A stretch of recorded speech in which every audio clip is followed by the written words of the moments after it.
આવેદનપત્રમાં કહેવામાં આવ્યું કે કીર્તિનગર સોસાયટીના 80 નંબરના બંગલોને મુસ્લિમના નામે તબદીલ કરવામાં આવ્યું છે, જેથી ગો અશાંધારા અધિનિયમ 1191ના કલ 5(3)ની જોગવાઈનો સરેઆમ ભંગ થયો છે, જેથી સોસાયટીના વાસીઓની અરજને મંજૂર કરવામાં આવે.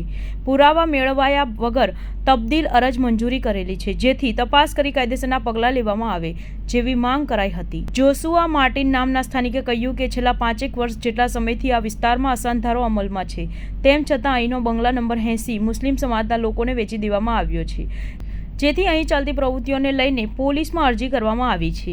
સાથે જ કલેક્ટરને પણ રજૂઆત કરવામાં આવી હતી. મારું નામ જોશુઆ માર્ટિન છે, યુવા લેખક છું અને કીર્તિનગર સોસાયટીનો સભ્ય છું. છેલ્લા 2 દિવસથી સોસાયટીની અંદર જે પ્રકારનું વાતાવરણ સર્જાયું છે અને ગઈકાલે જે ઘટના બની, અસામાજિક પ્રવૃત્તિ, અસામાજિક તત્વોએ કીર્તિનગર સોસાયટીની અંદર ગેરકાયદેસર રીતે પ્રવેશ કરવાનું એ લોકોએ તાવીજ રચી હતી અને પ્રવેશ થયો પણ ખરો. સૌથી પહેલાં તો એ અસામાજિક તત્વો સામાન્ય વ્યક્તિઓની જેમ જ સોસાયટીની અંદર ગેરકાયદેસર પ્રવેશ થયો.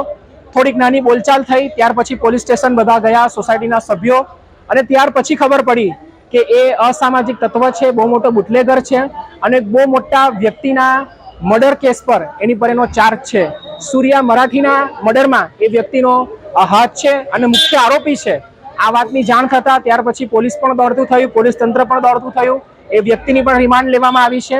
અમારી કલેક્ટરશ્રીને એટલી જ અપીલ છે કે જે પણ કાર્યવાહી થાય એ ગુજરાત સરકારના અશાંતધારાના કાર્યક્રમ હેઠળ, કાયદા હેઠળ એની પ્રવૃત્તિ ચલાવવામાં આવે.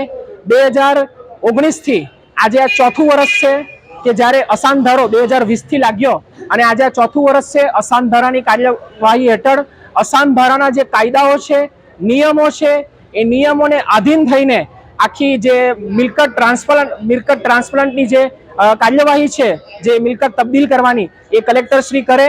કલેક્ટરશ્રીને પણ અમે આજે આવેદનપત્ર આપવા જવાના છે. કલેક્ટરશ્રીને પણ વિનંતી છે કે આગળ પણ કીર્તિનગર સોસાયટીના 5 નંબરનો બંગલો, એમાં પણ આ પ્રકારની અસામાજિક તત્વોએ પ્રવેશ કરવાનો પ્રયત્ન કર્યો હતો.